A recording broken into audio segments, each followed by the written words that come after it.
The transport ship's cargo doors opened with a hiss that sounded like a dying animal. Riley Frost grabbed her equipment bag and stepped onto the metal platform, feeling the wind immediately try to push her back inside. Red dust swirled around her boots and the air tasted like rust mixed with disappointment. Colony Station Hadron 7 stretched out before her like a scar on the planet's surface. Gray buildings clustered together as if huddling for warmth against the endless rocky plains. In the distance, massive drilling platforms rose into the thin atmosphere, their lights blinking like tired eyes. Everything looked temporary, as if the whole operation might pack up and leave tomorrow. Riley adjusted the breathing filter on her collar. The air was technically breathable, but it burned going down. She'd felt worse on Mars during the dust storm season, so this was manageable, just barely. A figure approached across the landing pad, moving with the careful steps of someone who'd learned not to trust the ground beneath them. 6 arms gestured in what Riley recognized as Centaurian greeting postures. The alien's shell was pale blue, marked with administrative rank symbols. "You must be the agricultural specialist," the Centaurian said, voice modulated through a translator that made every word sound slightly annoyed. "I am Administrator Quilvin. I must tell you, this assignment is a waste of both our time." Riley set her bag down and looked around the barren landscape. No green anywhere. No variation in color at all, really. Just red rock, gray buildings, and brown dust clouds rolling across the horizon. "Has anyone tried growing food here before?" she asked. Quilvin's upper arms crossed while the lower ones pulled up a data pad. 3 attempts in 200 years. Hydroponic specialists from Centauri Prime lasted 4 months before admitting defeat. A botanical team from the Verdant Systems gave up after 6 weeks. Most recently, a Ceridian agricultural collective tried for 3 months using their desert world techniques. All failures. What did they try to grow? Standard nutritional crops from their respective homeworlds. The soil here is toxic, the temperature swings are extreme, and there is no organic matter whatsoever in the ground. This world is dead, specialist. It has been dead for millions of years. We mine minerals and ship in food. That is how it works. Riley picked up her bag again. "Where can I set up?" Quilvin's translator somehow managed to convey a sigh. "Follow me." They walked through the colony's main pathway, passing workers of a dozen different species. Most wore environmental suits even though the atmosphere was breathable. Smart choice, Riley thought. The dust here would shred unprotected lungs in a few years. She made a mental note to design filters for any greenhouse structures. The quarters Quilvin showed her were small, located near the waste processing facility. The smell was impressive. Riley opened the single window and immediately regretted it as dust poured in on the wind. "The colony houses 3,000 workers," Quilvin explained. "All food is shipped from agricultural worlds at significant expense. Water is rationed, extracted from deep ice deposits. Power comes from the geothermal taps near the mining operations. I am required to provide you with basic resources, but I will not authorize anything that interferes with mineral extraction." "Understood," Riley said, already calculating what she could salvage from waste streams. Quilvin left and Riley unpacked her equipment. The sealed container came out last, the one she'd carried from Earth. Inside were 200 varieties of seeds, each one selected for specific traits. Cold tolerance, drought resistance, ability to grow in contaminated soil. Crops that thrived where nothing else could. She pulled on her jacket and walked back outside, heading toward the edge of the colony. The wind was stronger now, pushing against her with steady force. The sun hung low on the horizon, barely moving. Hadron 7's rotation was slow. Days here lasted 40 hours, which meant 20 hours of light followed by 20 hours of darkness. The temperature would swing from barely tolerable to dangerously cold during each cycle. At the colony's edge, she knelt and dug her fingers into the soil. It crumbled like powder, no structure at all. She brought it to her nose. Mineral-heavy alkaline, completely sterile. Dead was the right word for it. But Earth's soil had been dead once too, billions of years ago. Just rock and dust and nothing living at all. Then single-celled organisms had figured out how to survive, then thrive, then transform their entire world. Life was stubborn that way. It just needed someone stubborn enough to give it a chance. Riley stood and looked out across the plains. Somewhere in her bag of seeds were varieties that had survived Earth's harshest places. Arctic tundra where nothing should grow. Desert valleys where rain fell once a decade. Mountain peaks where the air was too thin to breathe. Volcanic soil so acidic it burned skin on contact.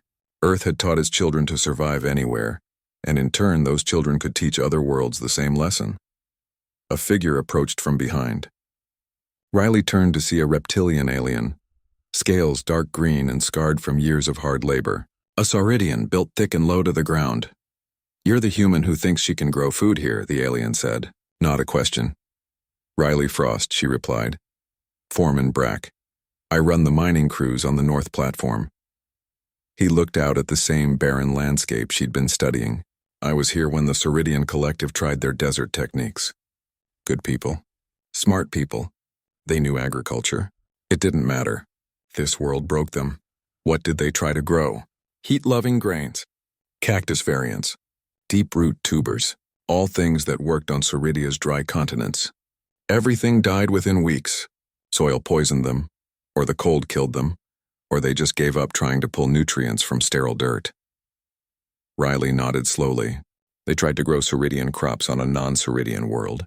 That was their mistake. Brack's head tilted, a gesture that might have been curiosity. "And what will you try?" "Earth crops. But not the comfortable ones. Not the ones we grow in nice farms with good soil and regular rain. I'm going to plant the survivors, the species that figured out how to live where they shouldn't." "This world has defeated everyone who tried," Brack said. "Why do you think you'll be different?" Riley pulled the seed container from her pocket and held it up. Even in the fading light, the label was visible. Extremophile Collection. Terrestrial Varieties. "Because Earth was the first barren world we figured out how to feed," she said. "And we've been doing it for 10,000 years. Brack studied her for a long moment, then made a sound that the translator rendered as something between a laugh and a grunt. "I'll tell my crews to save their food waste for you. Compost material, right? That's what you'll need? Among other things." "You're crazy," Brack said. "But I like crazy better than defeated. Good luck, human." He walked away, leaving Riley alone with the wind and the dust and the dying light. She opened the seed container and selected one packet. Hardy kale, developed for Arctic research stations. Could survive temperatures that would kill most earth plants. Could grow in soil that would poison traditional vegetables. Could provide nutrition even when everything else failed. She pressed the packet against her chest and whispered to the wind, "You just haven't met the right planet yet." Somewhere in the colony, generators hummed. Mining equipment clanked and groaned. Workers moved through their routines, eating food shipped from worlds thousands of light years away, never imagining they might someday eat something grown beneath their feet. Riley turned back toward her quarters, plans already forming. She'd need to build a greenhouse from salvaged materials, establish composting systems, test and treat the soil, create microbial communities from scratch. It would take months of brutal work with no guarantee of success. But somewhere in that toxic, sterile, impossible soil was the potential for life. It just needed someone stubborn enough to unlock it, and if there was one thing humans understood, it was stubbornness.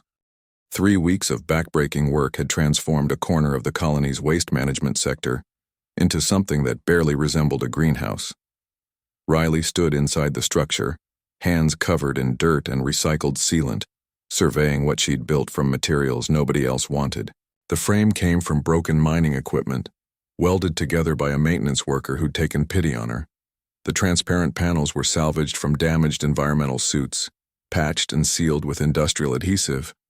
The whole thing looked like it might collapse if someone sneezed too hard, but it held pressure and kept most of the dust out. That was enough. Inside, raised beds constructed from colony waste lined both walls. Riley had spent days mixing the sterile Hadron 7 soil with composted food waste, creating something that might eventually support life. The beds were organized by crop type, each one labeled with careful handwriting on pieces of scrap metal. 16-hour workdays had become her normal routine. She woke during the dark cycle, worked through the light cycle, and collapsed into sleep when her body couldn't move anymore. Other workers watched her efforts with expressions that ranged from sympathy to amusement. Most seemed to think she was performing some elaborate suicide by exhaustion. A sound at the greenhouse entrance made her turn. A small figure stood there, about waist-high to Riley, with an exoskeleton that gleamed like polished obsidian. Compound. Eyes reflected the grow lights Riley had rigged from surplus power cells. "You are the human growing food," the insectoid said, translator clicking. May I enter? Come in, Riley said, wiping her hands on her work pants. You're one of the Cliktani, right? My designation is Pip. I work in the mineral sorting facility.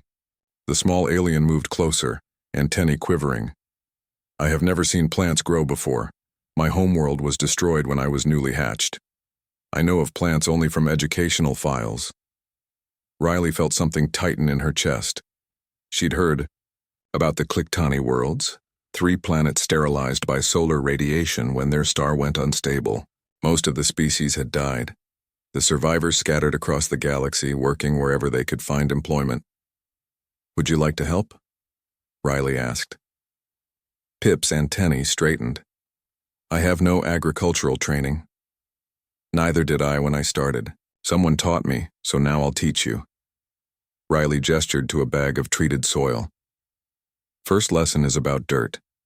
Most people think it's just crushed rock, but real soil is alive, full of bacteria, fungi, tiny organisms that break down organic matter and make nutrients available to plants.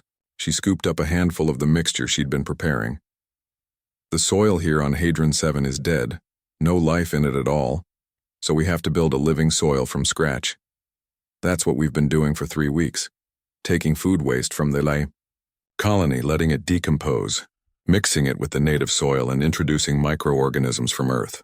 Pip moved closer, examining the soil with obvious fascination. The food waste becomes soil. Everything becomes soil eventually. Dead plants, dead animals, waste products, everything. That's how planets work. Death feeds life, life eventually dies, and the cycle continues. Riley put the soil back in the bag. On Earth, this process has been happening for billions of years. Here, we're jump-starting it. And if it works, there will be food. If it works, there will be fresh vegetables. Not much at first, but enough to prove it's possible. Pip's entire body seemed to vibrate with excitement. I would like to help very much. I have off-shift time in 6 hours. I will return then. True to their word, Pip returned during the next dark cycle, and the cycle after that, and the one after that. The small alien learned quickly, absorbing information like the soil absorbed water. Soon Pip was explaining nitrogen cycles to other curious workers who stopped by the greenhouse. Word had spread through the colony about Riley's project. Most still considered it doomed, but a few began saving their food scraps and dropping them off at the compost bins Riley had established. Every bit helped. One morning, during the light cycle's peak hours, Foreman Brack appeared at the greenhouse entrance with a crew of Sauridian workers. Your structure is poorly insulated, he announced without preamble. Temperature swings in here will kill anything you plant. My crew has 3 hours before shift. We will improve it. Riley started to protest about not having authorization, but Brack cut her off with a gesture. We're using damaged insulation materials scheduled for disposal. Administrator Quilven cannot complain about us disposing of waste more efficiently. The Sauridians worked with impressive speed, installing insulation panels and sealing gaps Riley hadn't even noticed. By the time they finished, the greenhouse held temperature far better. Brack tested the seal with professional efficiency, then nodded approval. When are you planting? He asked. Today, Riley said. The soil is ready, or as ready as it's going to be. We will watch for results.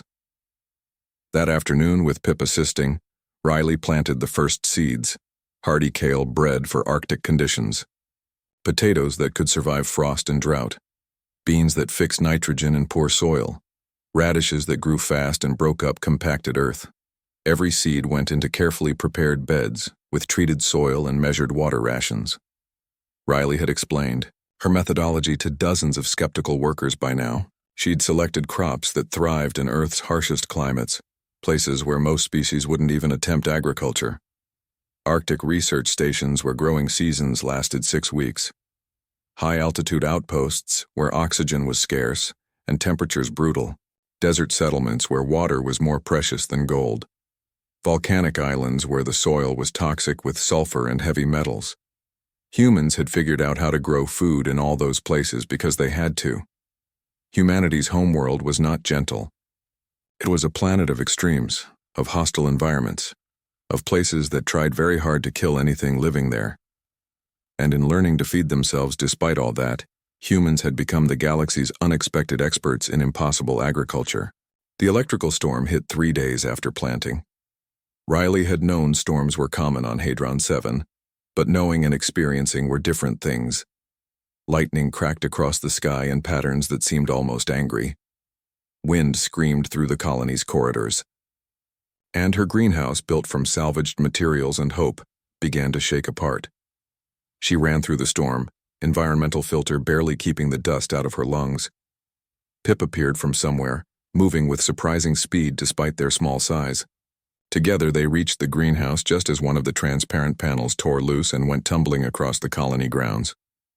"We need to shut down the electrical systems," Riley shouted over the wind. "Lightning will overload everything." But cutting power meant losing the grow lights, the heating elements, the moisture control. Everything she'd planted would face Hadron 7's full environmental brutality. There was no good choice. Riley made the decision and threw the breakers. The greenhouse went dark except for lightning flashes. Through the remaining panels, she could see her carefully planted beds being buffeted by temperature swings and dust infiltration. "Will the plant survive?" Pip asked. "I don't know," Riley admitted. The storm lasted 6 hours. When it finally passed, Riley and Pip entered the greenhouse to assess the damage. 2 panels gone. The insulation compromised in multiple places. Temperature had dropped dangerously low during the storm's peak. Dust covered everything. Riley knelt by the nearest bed and carefully brushed dust away from where she'd planted kale seeds. The soil looked disturbed but intact. No way to know if anything below the surface had survived. All she could do was repair what she could, replant what she must, and wait. Pip helped her patch the damaged areas. Other workers, seeing the destruction, donated more salvaged materials. Even some who'd been openly skeptical showed up with replacement panels and sealant. Maybe they felt sorry for her. Maybe they admired the attempt even if they expected failure. Either way, the greenhouse got rebuilt. Riley installed surge protection for the electrical systems, something she should have done from the beginning. She added reinforcements to the frame. She improved the seal on the remaining panels. Every problem became a lesson. Every failure a chance to do better. 2 weeks after the storm, Pip arrived at the greenhouse earlier than usual, antennae quivering with excitement. "Come quickly," they said. "You must see." Riley followed them to the kale bed. There, pushing up through the treated soil, were tiny green shoots, fragile, small, but undeniably alive. Plants were growing on Hadron 7.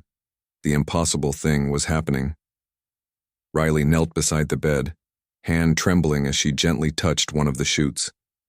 It was real, solid, alive. After 3 weeks of preparation, planting, storm damage, and desperate repairs, life had taken root in dead soil on a dead world. "It's working," Pip whispered.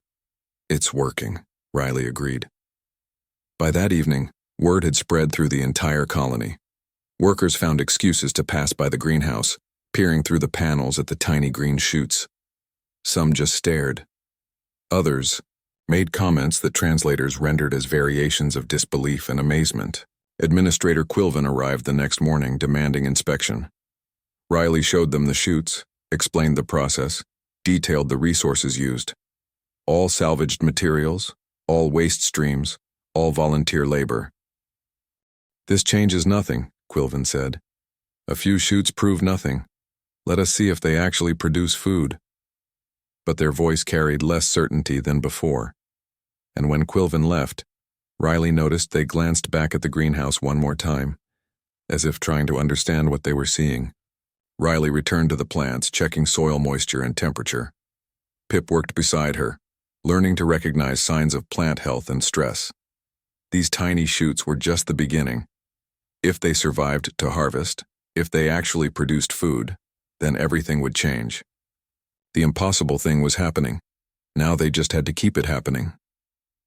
Riley held the kale leaf up to the light, examining it with the care most people reserved for precious gems. 2 months of growth had transformed tiny shoots into actual plants, their leaves dark green and healthy, despite being grown in soil that everyone had sworn would never support life. The leaf felt crisp under her fingers, full of moisture and structure. Real food, grown on a world everyone called dead. Pip stood beside her, measuring the harvest with careful precision. 53 plants had reached maturity. Not a huge harvest, by Earth standards, but on Hadron 7 it might as well have been a miracle. Together they filled containers with the cleaned, trimmed leaves, enough for 50 workers to have fresh vegetables with their evening meal. "What will they think?" Pip asked, packing the last container. "Let's find out," Riley said. They set up a distribution point in the colony's central eating area, a large room where workers from different species gathered during meal breaks. Most ate the standard nutrient packages shipped from agricultural worlds, dense blocks that provided everything a body needed, and none of the pleasure that made eating worthwhile. The first worker to approach was elderly by Centaurian standards. Her shell faded to pale cream, her movement slow but deliberate. She looked at the fresh kale with multiple eyes that had seen 2 centuries of life. "Is this real?" she asked. "Grown right here on Hadron 7, Riley confirmed. "Free for anyone who wants to try it." The Centaurian picked up a leaf with trembling hands, brought it to her mouth, and bit down, her eyes closed. For a long moment she just stood there chewing slowly. Then tears began running down her face, which Riley hadn't known Centaurians could do. "I forgot," the old worker whispered. "I forgot what crisp meant, what fresh tasted like, how food could be something more than fuel." She looked at Riley with wonder. "How did you do this?" "Stubborn plants and stubbornness," Riley said. "And help from a lot of people." Word spread fast. Within an hour, a line had formed. Workers from a dozen species, most of whom had never tasted anything grown fresh, waited patiently for their portion. Riley watched their reactions, seeing the same pattern repeat. Surprise, then pleasure, then something that looked like joy. A Narration worker, aquatic species who normally stayed in their water-filled environmental suit, opened the suit's feeding port and took a portion. Through the translator, Riley heard them say it was the first time they'd tasted anything that reminded them of home in 5 years. Foreman Brack took his portion without comment, but he came back 2 hours later with a proposal. "My crews want to help expand the greenhouse operation," he said. "We have off-shift time. We have salvaged materials from mining operations.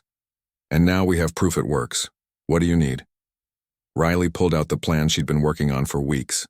3 more greenhouse structures, each one larger than the first. Improved systems for water collection and recycling, better insulation and storm protection, aquaponics tanks where fish would provide nutrients for plants in a closed-loop system. Brack studied the plans with a professional eye. "This is ambitious. Administrator Quilvin will never authorize the resources. Everything I've listed can be sourced from waste streams and salvaged materials," Riley explained. "The labor is volunteer.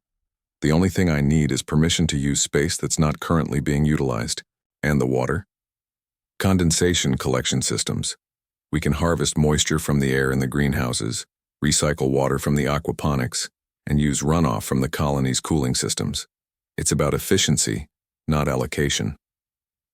Brack made a rumbling sound that might have been approval. "I will speak to other crew chiefs. If we coordinate, we can have your expansion completed in 3 weeks." True to their word, the crews began work the next day.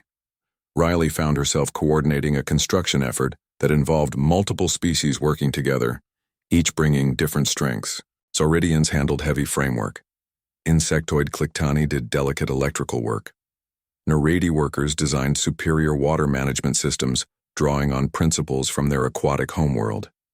Even some Centaurian administrators, watching the project gain momentum, quietly contributed technical expertise. Pip became Riley's assistant coordinator, teaching others what Riley had taught them. The young Cliktani had absorbed agricultural knowledge with remarkable speed, and more importantly, they could explain concepts in ways that translated well across species barriers. Riley watched Pip demonstrate proper composting technique to a group of skeptical workers, and felt pride that had nothing to do with the plants. The expansion happened faster than Riley had dared hope. Within 3 weeks, 4 greenhouses stood where one had been. The new structures were better designed, more efficient, more robust. Riley began planning crop rotation and succession planting, strategies to ensure continuous harvests rather than boom and bust cycles. She introduced cold weather varieties that could handle Hadron 7's temperature swings. Potatoes that grew in acidic soil, beans that fixed nitrogen and enriched the earth, tomatoes bred for low-light conditions, herbs that needed minimal water. Every crop was chosen for its ability to survive where it shouldn't, to thrive in conditions that would kill conventional plants. The aquaponics system proved especially successful. Fish from Earth's coldest rivers circulated through tanks, their waste feeding bacteria that converted ammonia to nitrates that fed plants growing above. The plants cleaned the water, which cycled back to the fish. A complete ecosystem contained in repurposed mining equipment tanks, proving that life could sustain itself even here. 4 months after Riley's arrival, the greenhouse complex covered 5 acres. Production had increased exponentially. The colony was now producing enough fresh food for 20% of its population, with more capacity coming online every week. That's when the message arrived from corporate headquarters. Riley was in Greenhouse 3, teaching a mixed group of workers about integrated pest management, when Pip came running with the news. Administrator Quilvin has called an emergency meeting, they said, antennae flat against their head in distress. Corporate has sent orders they want to shut down the agricultural program. Riley felt ice in her stomach despite the greenhouse warmth. On what grounds? I do not know. But Quilvin looked pleased when delivering the message. The meeting was held in the colony's administrative center, a room designed to make workers feel small and management feel important. Quilvin stood at the front, flanked by security personnel who looked uncomfortable with their assignment. The room filled with workers who'd heard about the meeting through the colony's efficient rumor network. Riley entered to find easily 200 workers already present, with more arriving every minute. They lined the walls when seats ran out, filling every available space. She spotted Brack near the front, his expression carefully neutral.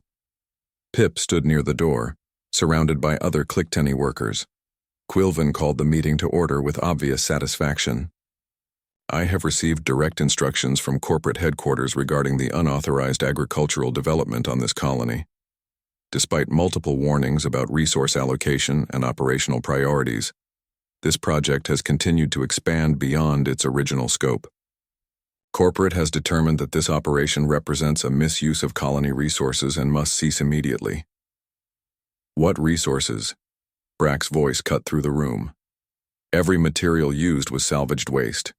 Every bit of labor was volunteer time. The project has cost the company nothing and provided measurable benefits to worker health and morale. Quilvin's upper arms folded across their chest. The benefits are immaterial. This is a mining colony, not a farm. Corporate has determined that worker time would be better spent on mineral extraction, rather than agricultural diversions. All greenhouse structures are to be dismantled, and the specialist will be returned to Earth on the next available transport. Riley started to speak, but another voice interrupted. The elderly Centaurian who'd cried over fresh kale stood up, movements slow but determined. I invoke Colony Charter Section 14, Paragraph 7, she said clearly. Worker welfare provisions. Any program that demonstrably improves worker health may not be terminated without full review and worker consensus vote. Quilvin's translator somehow conveyed a snort. That provision is intended for medical facilities and safety equipment, not vanity gardening projects. The charter makes no such distinction, the Centaurian replied. I have worked on 17 colonies over 2 centuries. I know the regulations. This program has improved worker health. Medical reports show a 23% reduction in nutrition-related complaints since fresh food became available. Morale surveys indicate highest satisfaction ratings this colony has seen in 50 years. Under charter provisions, this qualifies for protection. Other workers began standing, voicing support. Foreman Brack produced actual data on his pad, showing productivity increases since the greenhouse program began. A Narration supervisor presented evidence of reduced medical costs. Even some junior administrators looked uncomfortable with the shutdown order. Quilvin tried to maintain control, but the room had turned against them. Worker after worker stood to testify about improved health, better morale, increased job satisfaction. The program had touched every aspect of colony life in ways that went far beyond fresh vegetables. Finally, Quilvin called for silence. This is not a democracy. Corporate orders are to be followed regardless of worker sentiment. Security will begin dismantling the greenhouses tomorrow morning. But the security personnel looked at each other uncertainly. They were workers too, people who'd been eating fresh food and feeling better for it. The order to destroy that clearly didn't sit well. There's something you should know, Riley said quietly. The room fell silent, everyone turning to hear her. 15 other mining colonies have contacted me in the past week. They've heard about our success here. They want to implement the same program. If you shut this down, you're not just affecting Hadron 7. You're affecting thousands of workers across the sector who are tired of eating expensive, tasteless shipped food. Quilvin's expression hardened. Are you threatening corporate with worker unrest? I'm stating facts. Workers across the sector are organizing. They want fresh food. They want to grow it themselves using local resources. You can shut down one greenhouse, but you can't shut down an idea that makes life better for thousands of people. The meeting dissolved into heated discussions that lasted 3 hours. Quilvin tried multiple times to regain control and failed. Finally, they announced an adjournment pending corporate review of the charter provisions. Riley left the administrative center exhausted but surrounded by supportive workers. Pip walked beside her, antennae quivering with stress. What happens now? They asked. Now we wait, Riley said. And we keep growing food. Until someone physically stops us, the plants keep growing. That night, Riley stood in the largest greenhouse, surrounded by thriving plants and the quiet hum of water pumps. The aquaponics tanks bubbled softly. Grow lights created an artificial sunset across beds of leafy greens. Somewhere in the tanks, fish circled contentedly. Unaware they were part of a revolution, she thought about Earth, about her own ancestors who'd figured out agriculture 10,000 years ago. They hadn't asked permission. They'd found plants that could be cultivated and they'd cultivated them. They'd improved soil, managed water, bred better varieties. They'd turned wilderness into farmland through nothing but persistence and knowledge passed from one generation to the next. Humans had learned to feed themselves in Earth's harshest places because they had to, and now that knowledge was spreading across the galaxy, world by world, greenhouse by greenhouse, not through corporate mandates or government programs, but through workers helping workers, teaching each other how to transform dead soil into living Earth. The door opened. Brack entered, followed by a dozen crew chiefs from different mining operations. We've made a decision, he said without preamble. If corporate tries to dismantle the greenhouses, we stop working. Full strike across all mining operations. They can explain to their shareholders why mineral extraction halted because they wanted to shut down a self-sustaining food program. Riley felt something warm spread through her chest. Not victory yet, but solidarity. The understanding that she wasn't alone in this fight. That the gardens had become something bigger than one human's stubborn project. They'd become a symbol of worker autonomy, of the right to improve your own life even in harsh conditions. Thank you, she said simply. Brack made that rumbling sound again. Thank yourself. You showed us it was possible. Now we just have to make sure it stays possible. The virtual hearing room existed only as light and data, but the tension felt solid enough to touch. Riley sat in the colony's communication center, her image being broadcast to corporate board members scattered across a dozen star systems. Around her, workers crowded the doorway and lined the walls, silent witnesses to what might determine the future of the greenhouse program. On the main display, 5 board members appeared as holographic projections, their faces showing varying degrees of interest and irritation. Riley recognized the species. 2 Centaurians, a Velkari trade minister, a human economist from the outer colonies, and something that looked like an energy being contained in a crystalline matrix. All of them had power over whether the gardens lived or died. The Velkari spoke first, its voice translated from harmonic frequencies into something Riley's translator could parse. We have reviewed Administrator Quilvin's complaint regarding unauthorized agricultural development on Colony Station, Hadron 7. Specialist Frost, please explain your activities. Riley pulled up her data files, grateful she'd been documenting everything.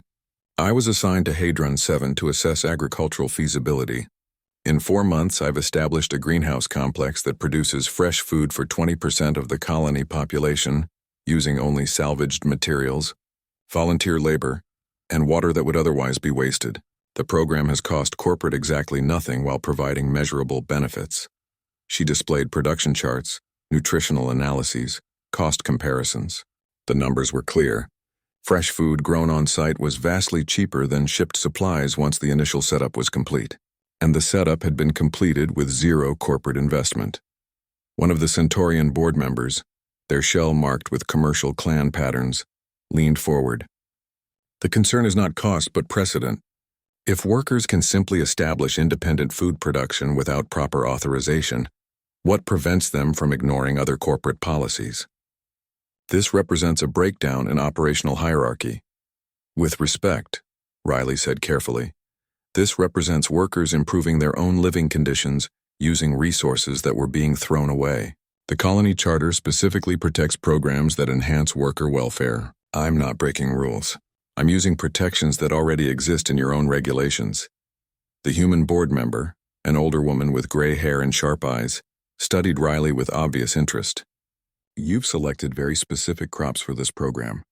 All cold-hardy, drought-resistant, or adapted to contaminated soils. This suggests deep knowledge of extreme environment agriculture. Where did you acquire this expertise?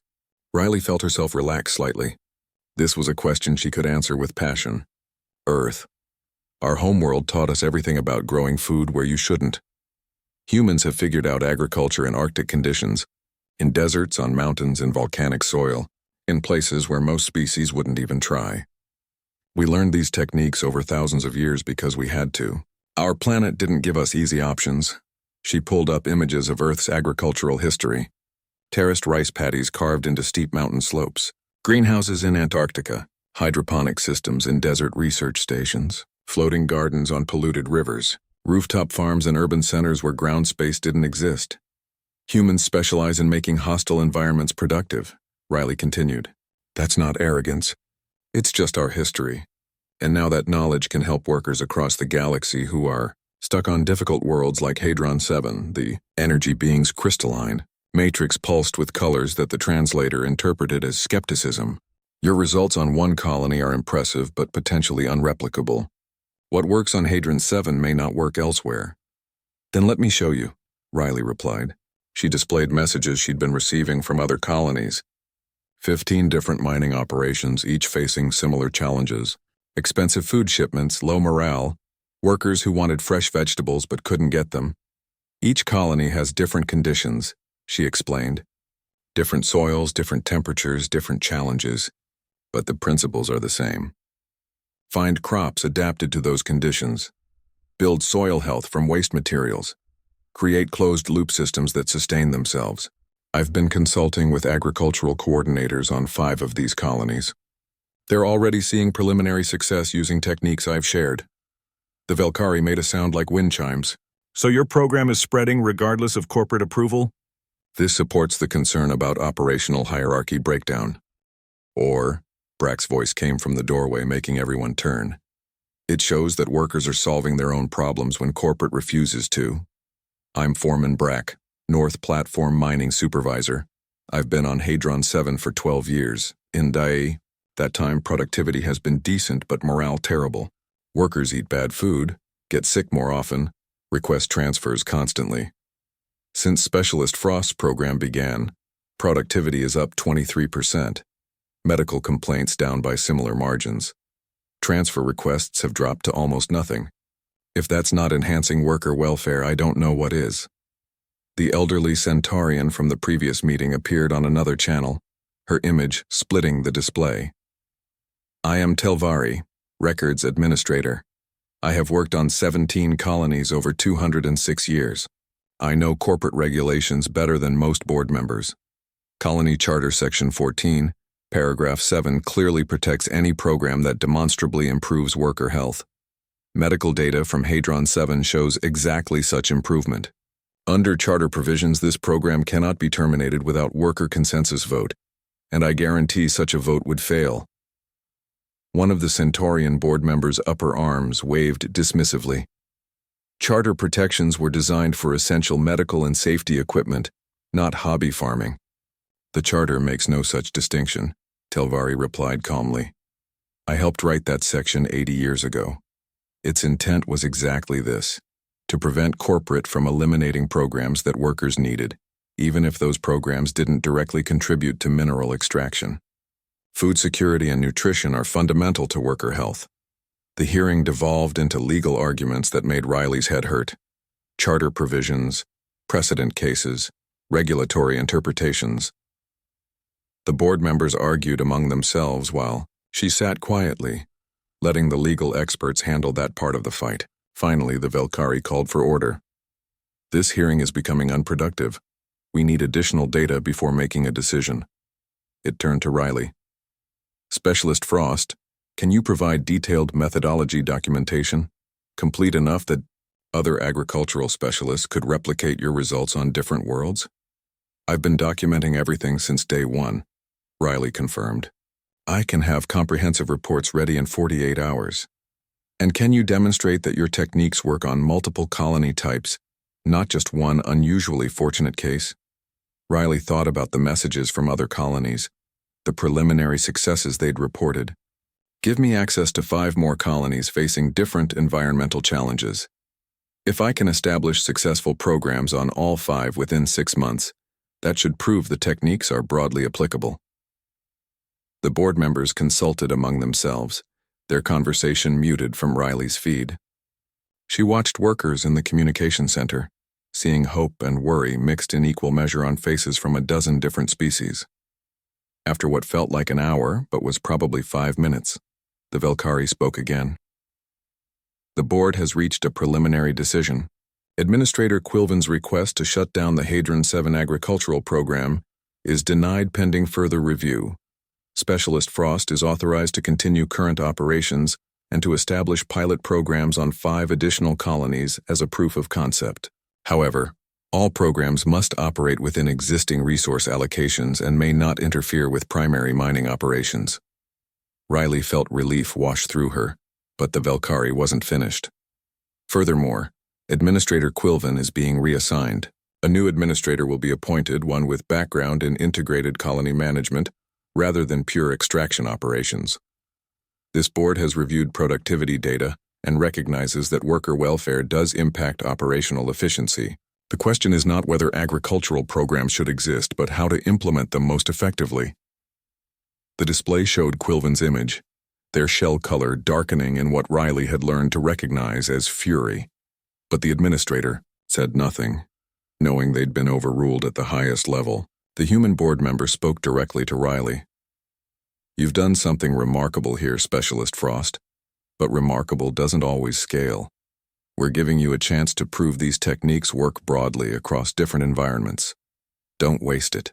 I won't, Riley promised. The connection terminated. The communication center erupted in celebration, workers from multiple species expressing joy in ways that didn't always translate, but clearly meant the same thing. The gardens would survive. The program would expand. The impossible thing was becoming possible on a larger scale.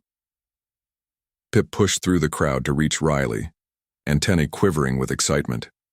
5 more colonies. That is 5 more dead worlds that will learn to grow food. 5 more places where workers can eat fresh vegetables and remember what joy tastes like. 5 more challenges, Riley corrected, but she was smiling. Each colony will have different problems, different soils, different atmospheres, different species compositions. We'll have to adapt techniques for each location. Then we will adapt, Pip said with simple confidence. You taught me that life adapts. Plants adapt. We will adapt too. Brack appeared at Riley's shoulder, looking satisfied in the way only a Ceridian could, like a predator that had just won an important territorial dispute. The workers are planning a celebration. First harvest feast using food grown entirely on Hadron 7. You should attend. The celebration happened that evening in the largest greenhouse, transformed into a gathering space with tables and lights strung from the framework. Workers had contributed dishes from their various cultures, all made using vegetables and herbs grown in the greenhouses. The elderly Centaurian, Telvari, had prepared something that looked like crystal formations, but tasted like the best salad Riley had ever eaten. Brack and other Sauridians grilled vegetables over heating elements with spices that made Riley's eyes water in the best way. The Naradi contributed aquatic plants from the aquaponics tanks, prepared in ways that were as beautiful as they were delicious. Riley watched workers from a dozen species sharing food, sharing stories, sharing space in a greenhouse that shouldn't exist on a world where nothing should grow. 6 months ago, this colony had been a place where people came to work, earn money, and leave as soon as possible. Now it was becoming something else. A community. A place where people invested in their surroundings because those surroundings could actually sustain them. Pip brought Riley a plate loaded with samples of everything. "You must try this, and especially this, which I grew myself under your instruction." Riley took the plate and found a quiet corner to sit. Telvari joined her, moving slowly but steadily. "When I first heard about your project, I thought you were foolish," the old Centaurian said. "I have seen many attempts to make barren worlds productive. All have failed. But you succeeded where others failed because you understood something they did not." "What's that?" "That life wants to live. It simply needs someone stubborn enough to give it the opportunity." Telvari looked around the greenhouse at the plants growing in salvaged containers, at the workers eating food they'd helped grow. "You brought more than seeds to Hadron 7, Specialist Frost. You brought hope. And hope, it turns out, grows as readily as kale when properly cultivated." Later, as the celebration continued around her, Riley stepped outside into the Hadron 7 night. The temperature had dropped to barely tolerable, and the wind carried its usual load of dust and disappointment. But when she looked back at the greenhouse complex, she saw warm light and green growth and people gathered in friendship. This was just the beginning. 5 more colonies waited, each with its own challenges. Some would have soils even worse than Hadron 7. Some would have atmospheres that required completely different approaches. Some would have worker populations that were skeptical or hostile to change. But Riley had proven the core principle. Dead worlds could support life if you were patient enough, knowledgeable enough, and stubborn enough. And Earth had produced thousands of years of human farmers who'd mastered all 3 qualities. She pulled out her communicator and began reviewing data on the 5 colonies she'd be visiting. Time to see if her methods worked as broadly as she'd promised. Time to find out if one human with seeds really could change multiple worlds. The wind tried to push her back inside, but she stood her ground, studying her data and planning her next moves. Stubbornness, she'd learned, was the most important agricultural tool in the galaxy. Everything else was just technique. Riley knelt at the edge of the experimental plot, running her fingers through soil that 6 months ago had been nothing but sterile dust and mineral waste. Now it crumbled properly in her hands, showing the dark specks of organic matter and the subtle webbing of fungal networks that indicated real, living Earth. The transformation still felt like magic even though she understood every scientific principle behind it. The outdoor plot stretched for half an acre beyond the greenhouse complex, exposed to Hadron 7's full environmental brutality. No protective panels, no temperature control, no gentle conditions whatsoever. Just plants, soil, and the kind of stubbornness that had made Earth's deserts bloom thousands of years ago. Pip crouched beside her, antennae scanning the plot with the practiced eye of someone who'd learned agriculture from the ground up. The hardy grasses are spreading beyond the planted area. I count 17 new growth clusters that appeared without our intervention. Natural seeding, Riley said with satisfaction. The wind is carrying seeds to areas we haven't prepared. Some are finding purchase and growing on their own. That's exactly what we want. The goal isn't just to grow food. It's to establish self-sustaining ecology. She stood and walked along the plot's edge, examining each section. Nitrogen-fixing shrubs from Earth's high deserts had established deep root systems, beginning the long process of enriching soil that had been dead for millions of years. Arctic mosses created living mats that retained moisture and prevented erosion. Lichen species that thrived on bare rock were colonizing the exposed mineral surfaces, slowly breaking them down into usable nutrients. The transformation was happening faster than Riley had projected. 4 months since establishing the outdoor plot, and already the area showed measurably different characteristics than surrounding terrain. Soil moisture content was higher. Temperature swings were less extreme. Atmospheric readings showed increased humidity in the immediate area. We're creating a microclimate, she explained to Pip. The plants are changing the environment around them, making it easier for more plants to survive. It's a positive feedback loop. More plants mean better conditions, which support more plants, which create even better conditions.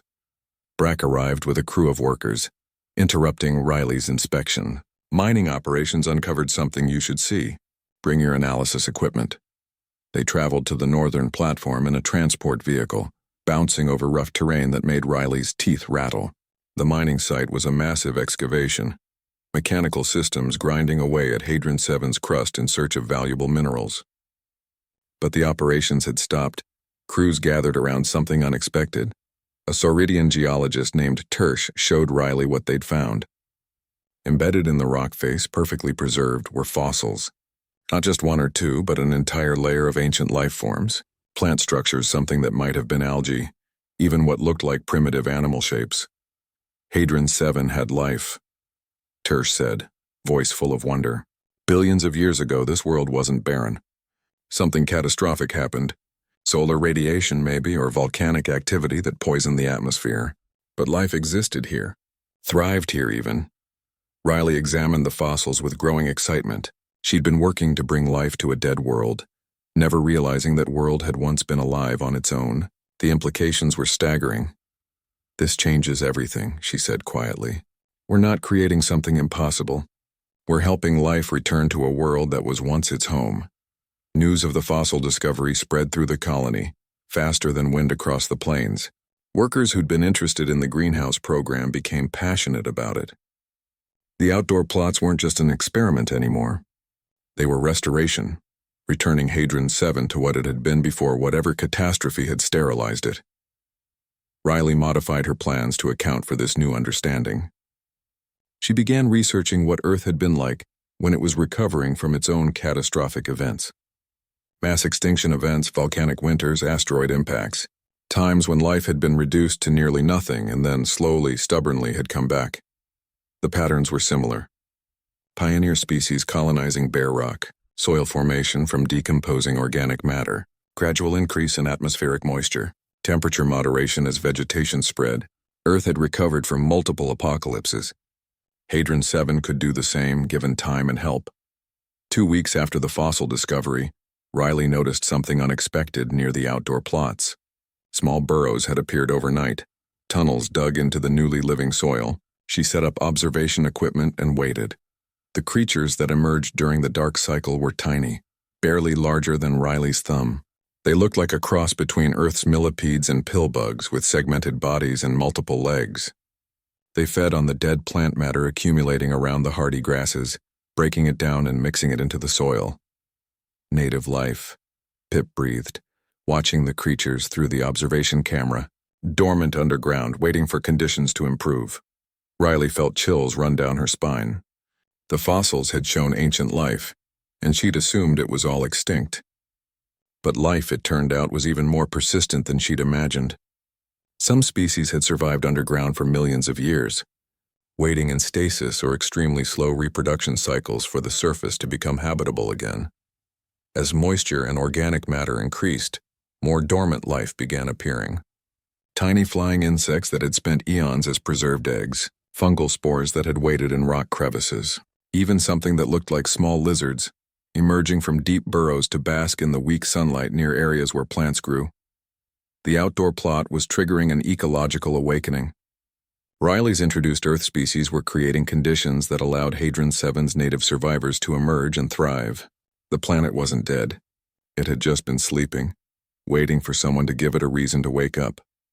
Scientists from across the sector began requesting permission to study the phenomenon. Xenobiologists wanted to understand how species survived millions of years of dormancy. Ecologists were fascinated by the interactions between Earth species and Hadron 7 natives. Even corporate showed renewed interest, seeing potential for biological research that could generate revenue beyond mineral extraction. But with success came complications. Mining foremen from the southern platform complained that plant roots were infiltrating their equipment. Vegetation spreading beyond the designated experimental zones was interfering with drilling operations. The native burrowing creatures were destabilizing soil in ways that complicated excavation. The new administrator, a pragmatic Velkari named Silith, called a meeting to address the conflicts. Riley attended with Pip and Brack, prepared to defend the program but knowing compromise would be necessary. Silith's crystalline matrix pulsed with colors that indicated thoughtful consideration rather than hostility. The agricultural program has exceeded all projections. Worker health and morale improvements are documented. Even corporate is satisfied with the results. However, mining operations cannot be compromised. We need to establish clear boundaries between agricultural zones and extraction zones. Riley pulled up her maps of the colony and surrounding territory. I propose dividing Hadron 7 into 3 zone types. Designated agricultural areas where we focus intensive cultivation and ecosystem restoration. Protected mining zones where vegetation is actively prevented from interfering with operations. And buffer wilderness zones between them where natural spread is allowed but monitored. She detailed how it could work. Agricultural zones would use all the intensive techniques she'd developed, maximizing food production and ecological restoration. Mining zones would have physical barriers and regular clearing to prevent root infiltration. Buffer zones would let the ecosystem develop naturally while providing scientific observation opportunities. Silith consulted with mining supervisors, then nodded agreement. This is acceptable. We will implement zone designations immediately. But Specialist Frost, you must provide guidelines for managing the buffer zones. If native species or introduced plants threaten mining operations, we need protocols for containment. Agreed, Riley said. But I want authority to expand agricultural zones as the ecosystem stabilizes. The more living biomass we establish, the faster the transformation happens. Eventually, mining and agriculture can coexist across the entire colony area. Eventually, Silith agreed. For now, we proceed carefully. The zone system worked better than Riley had hoped. Agricultural areas flourished with focused attention. Mining operations continued without interference. And the buffer zones became living laboratories where scientists could study ecosystem development in real time. 3 months after implementing the zones, Riley stood on a hill overlooking the colony and realized she could see green from her vantage point. Not just in the greenhouse complex or the experimental plots, but spreading across the landscape in visible patches, hardy grasses and shrubs colonizing areas dozens of meters beyond any place she'd planted. Wind carried seeds finding purchase in newly living soil, native species emerging and thriving in the improved conditions. Hadron 7 was transforming before her eyes, not quickly by human standards, but rapidly for planetary change. What should have taken centuries was happening in months because Earth species were optimized for exactly this kind of colonization, and Hadron 7's dormant life was ready to explode back into existence given any opportunity. Pip joined her on the hill, carrying a datapad filled with atmospheric readings. Moisture content has increased 8% in areas with heavy vegetation. Temperature extremes are moderating. Soil analysis shows microbial diversity expanding exponentially. We are not just growing gardens anymore, Riley. We are awakening a planet. Riley thought about Earth, about how her ancestors had transformed their world from wilderness to farmland over thousands of years. But this was different. This wasn't conquering a hostile environment. This was helping a wounded world heal, introducing medicine in the form of hardy plants and the knowledge to use them properly. A message notification blinked on her communicator. Riley checked it and felt her expression shift. The message was from Colony Terminus 9, one of the 5 colonies corporate had authorized for pilot programs. But this wasn't a routine update. It was a distress call. Food shipments to Terminus 9 had been disrupted by supply chain failures. The colony had less than 3 weeks of reserves. Thousands of workers faced starvation, unless someone could establish emergency food production immediately. Riley read the message twice, mind already calculating possibilities. Terminus 9 had worse conditions than Hadron 7. Higher radiation levels, more toxic atmosphere, more extreme temperatures. But the principles were the same. Find crops adapted to the conditions, build soil from available materials, establish systems that could sustain themselves. She looked at Pip, at the green spreading across Hadron 7's landscape, at the impossible thing they'd accomplished together. I have to go, she said quietly. Terminus 9 needs help, and I'm the only person with proven experience establishing agriculture on dead worlds. Pip's antennae drooped, then straightened with determination. Then you should go. I will manage Hadron 7 operations. Everything you taught me, I will teach to others. The gardens will continue growing. You're ready, Riley confirmed. More than ready. You've become an agricultural coordinator in your own right. Hadron 7 doesn't need me anymore. It needs people who understand what I started and can carry it forward. Brack appeared behind them, having climbed the hill with the steady patience of his species. Word is spreading about Terminus 9. If you're going, half the colony wants to help prepare you. We've learned what you've taught. Time to pass that knowledge to another world. The next week was a flurry of preparation. Workers helped Riley gather seeds from Hadron 7's adapted plants, now tougher than their Earth ancestors. They provided equipment, supplies, technical documentation, everything she'd need to establish emergency agriculture on a world facing even worse conditions. The evening before departure, the colony held a gathering in the largest greenhouse. Workers from every species came to say farewell, each one bringing something for Riley to carry. Seeds, tools, written instructions, messages of encouragement. By the end of the evening, she had enough supplies to establish multiple greenhouses and the goodwill of thousands of workers who'd learned that dead worlds could be brought back to life. Telvari presented Riley with a sealed container.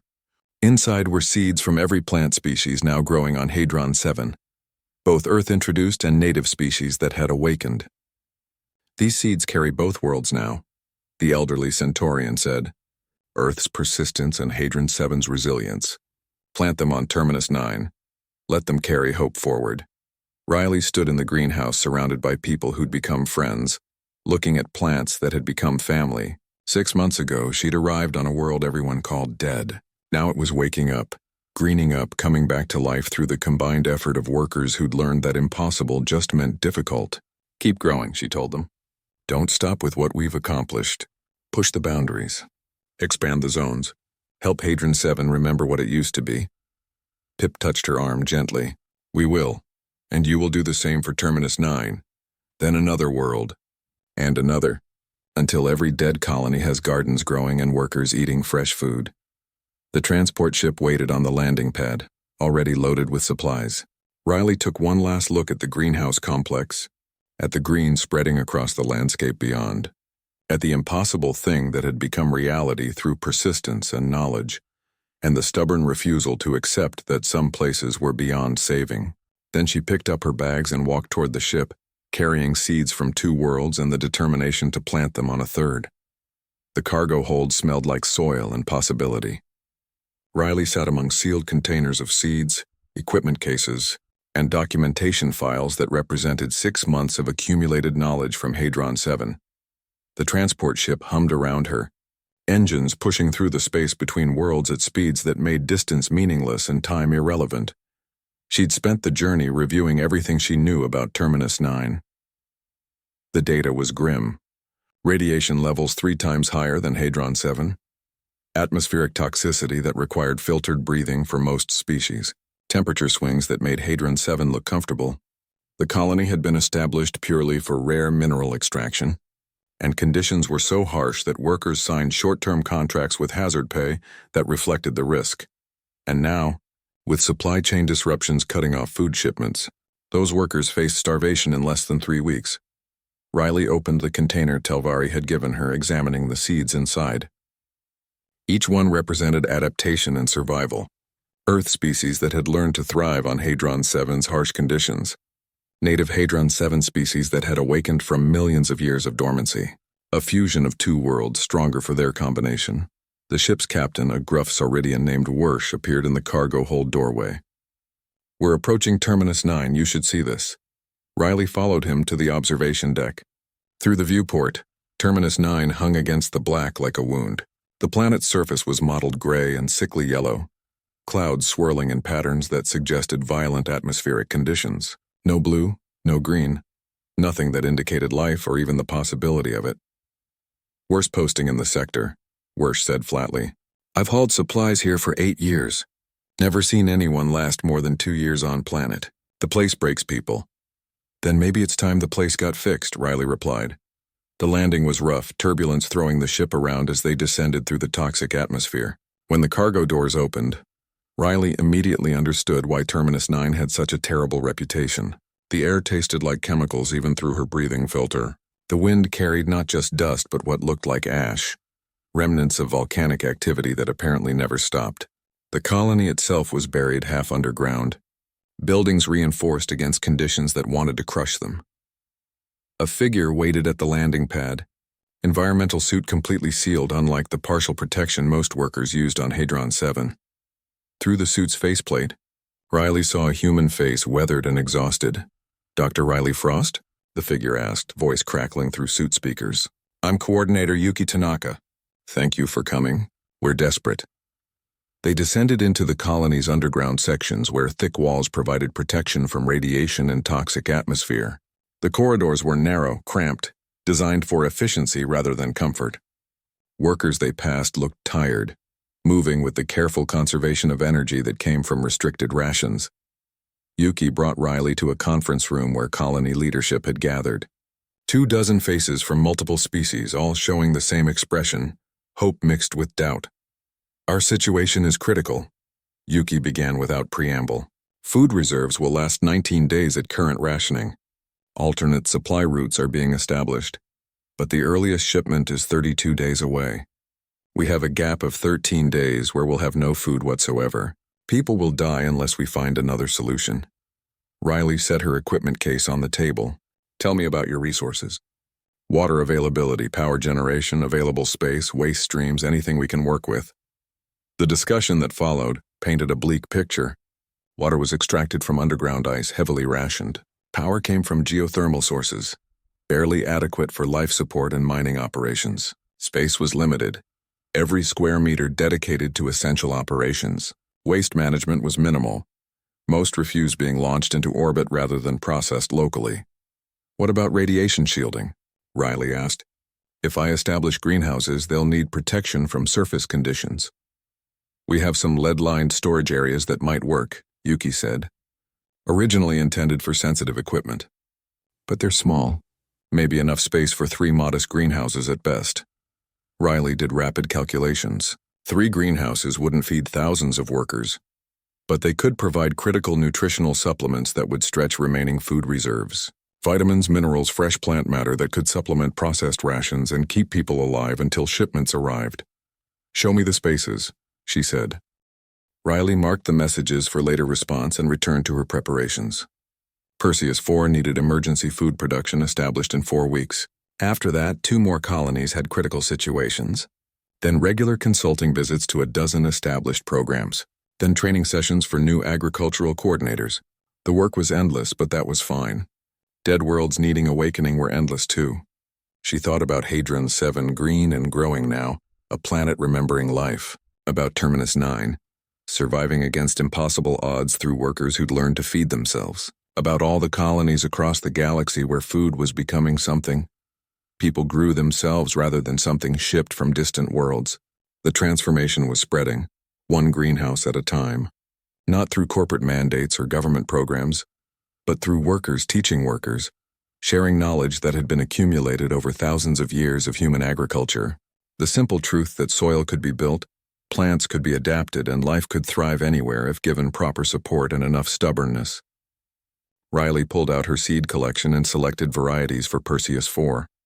Cold hardy because asteroid colonies were always cold. Compact growing because space would be limited. Fast maturing because food was needed quickly. Each seed was a solution to a specific problem, chosen from experience and knowledge and 10,000 years of human trial and error. She sealed the seeds in protective containers, labeled them carefully, and added them to her equipment case. Somewhere ahead, Perseus 4 waited with its thousands of workers and its desperate need for food. Somewhere beyond that, dozens of other colonies faced similar challenges, but Riley had seeds from multiple worlds now. Techniques proven across different environments, and the knowledge that impossible was just another word for difficult. Earth's harshest places had taught her ancestors to survive anywhere. Now it was her turn to pass that knowledge forward, world by world, seed by seed, until every dead colony had gardens growing, and every worker could taste hope in the form of fresh vegetables grown in soil that everyone had said would never support life. The transport ship carried her through the dark between stars, carrying solutions to problems most people didn't believe could be solved. But Riley had learned the most important lesson Earth could teach. Life wants to live. It just needs someone stubborn enough to give it the chance. And if there was one thing humans had in abundance, it was stubbornness. That and seeds. Always seeds. Seeds that carried the potential for transformation, waiting for soil and water and someone who refused to accept that some places were beyond saving. One human with seeds could change a world. Many humans with purpose could change a galaxy. Riley was proving that truth one impossible garden at a time.